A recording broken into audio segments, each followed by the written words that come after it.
आता आमच्याकडे हरतालिकेचा मांड होता, तर आमच्याकडे आता रात्रीचं भजन आहे, तर आम्ही भजन ठरवलेलं.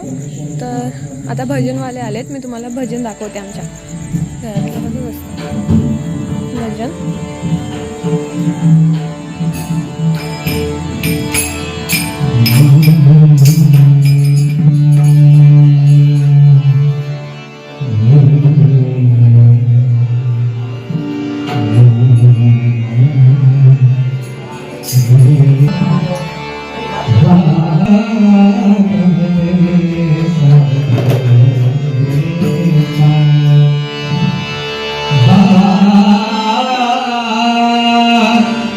Ah